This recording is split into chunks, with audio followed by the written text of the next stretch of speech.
Hello दोस्तों, अस्सलाम वालेकुम। कैसे हैं आप सब लोग? आई होप आप सब लोग अच्छे ही होंगे। दोस्तों, मैं हूं शमा खान। दोस्तों, दिल्ली की जामा मस्जिद के शाही इमाम का बहुत बड़ा बयान आया है सामने। तो जैसा कि आप जानते हैं कि मुसलमानों के खिलाफ आए दिन कोई ना कोई साजिश रची जाती है, तो ये बयान दोस्तों आपको भी जरूर सुनना चाहिए। इस मुल्क के मुसलमानों का हमारा क्या गुनाह है कि मस्जिदों की दीवारों पर चढ़कर इश्तियाल अंगेज नारे लगाए जाते हैं, मुसलमानों की दाढ़ियों को नोचा जाता है,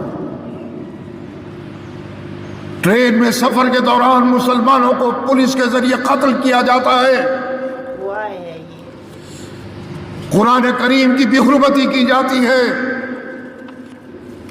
तौहीन रिसालत हो रहा है, वक्फ तरमीमी बिल के जरिए मुसलमानों को परेशानी में मुब्तला किया जा रहा है, धर्म संसद के जरिए मुसलमानों को कत्ल करने की इस मुल्क पे धमकियां दी जा रही है। कब्रिस्तानों, मज़ारात और खानकाहों की बेहुरमती, कुछ नहीं छोड़ा, हुजूमी तशद्दुद, मुसलमानों को पकड़ा और उसके बाद चाकुओं से गोद दिया गया, गोदा जा रहा है। बहुत गलत है ना। जरा सा एहतजाज हुआ, जरा सा एहतजाज किया गया, अदालती हुक्म के बगैर शहरों शहरों बुलडोजरों से उनके मकानात को मुनहदिम किया जा रहा है। बरसरे इक़्तिदार जमात का मुस्लिम नुमाइंदगी से मुकम्मल खाली रहना, ये भी सितम ज़रीफ़ी, बेजा ज़बान दराजी करके मुसलमानों को खौफ हिरास में मुब्तला किया जा रहा है। इतना ही नहीं बल्कि बंगाल में अगर एक हिंदू बेटी का रेप होता है तो पूरा मुल्क सड़कों पर आ जाता है, आवाजें उठती हैं। और वही जुल्म जब उत्तराखंड में एक मुस्लिम बेटी पर हो तो हर सू खामोशी छा जाती है। इसके बारे में कोई कुछ नहीं बोलता। मैं आज उस हिंदुस्तान को तलाश कर रहा हूं जिसका ख्वाब हमने और हमारे बुजुर्गों ने माजी में देखा था। वक्फ तरमीमी बिल आया, वक्फ शरीयत का हिस्सा है। हिंदुस्तान के मुसलमानों ने अपनी जायदादें, अपने मकानात वक्फ किए, किसी ने वक्फुल्लाह किया, अल्लाह के नाम पर वक्फ किया, किसी ने यतीमों के लिए वक्फ किया, किसी ने किसी इदारे के लिए वक्फ किया।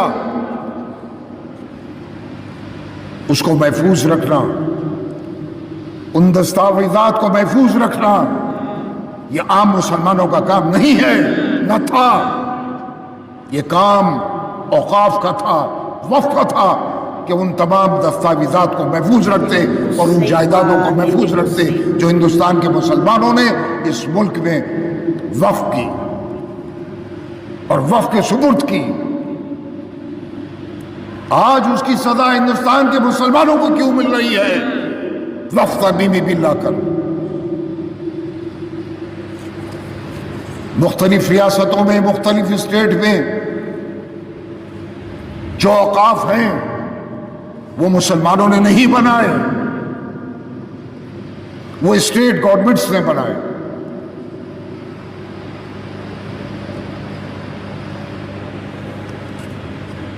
और उन लोगों को औकाफ में लाया गया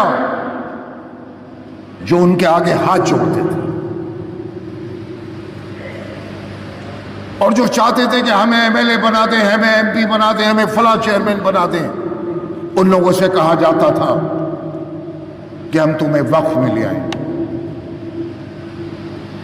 और उन लोगों को हुकूमत औकाफ ने भेजा, मुसलमानों ने नहीं भेजा, स्टेट गवर्नमेंट ने भेजा, जो बदउन्वान थे, जिन्होंने जायदादों के दस्तावेजात को बेचा, खत्म किया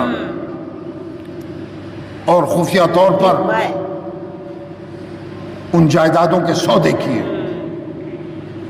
तो उसका जिम्मेदार आम मुसलमान नहीं है, मुल्क का मुसलमान नहीं है, इसकी जिम्मेदार मादी की स्टेट गवर्नमेंट जिम्मेदार है, जिन्होंने ऐसे लोगों को औकाफ पिलाए जो बदउन्वान थे। आज आपने जिन जायदादों को वक्फ किया है, उनके दस्तावेजात अगर आप वक्फ में जाकर तलाश करेंगे तो दस्तावेजात नहीं मिलेंगे, नहीं मिलेंगे। सच में किसी एक का मिल जाए, एक दो के मिल जाए, लेकिन इस मजबूरी तौर पर नहीं मिलेंगे। किसने गायब किए? आम मुसलमानों ने नहीं, वो जो वक्त पर काबिज थे और जिन्होंने औकाफ के इन लोगों को बिठाया। आप जाइए, मसाजिद, सैकड़ों मसाजिद हैं हिंदुस्तान भर में जो औकाफ के मातहत, लेकिन या तो खंजीर के गोश्त की दुकानें खोली हुई हैं, या लोग रह रहे हैं, मकानात बने हुए हैं, वक्फ की जमीनों को बेचा गया।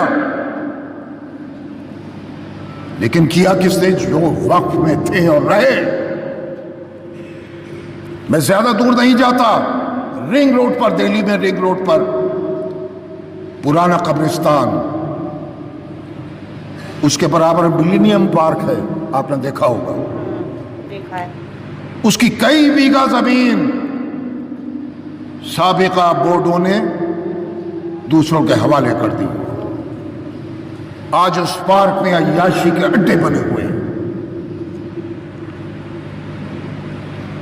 मुसलमान देखता है और रोता है। सही बात है कि हमारे बुजुर्गों ने जिन जायदादों को वक्फ किया था, आज वक्फ ने उन हालात को बेचकर तबाह बर्बाद कर दिया।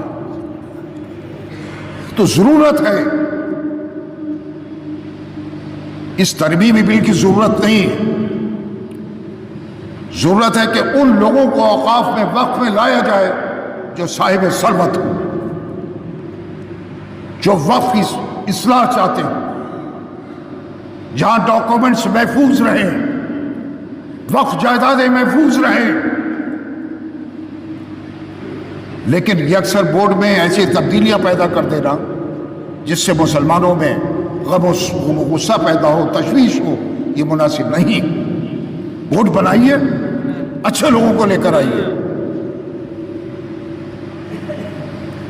मैं एक वाकया आपको बताऊं, इम्तियाज अहमद खान IAS थे और प्राइम मिनिस्टर हाउस में ज्वाइंट सेक्रेटरी हुआ करते थे।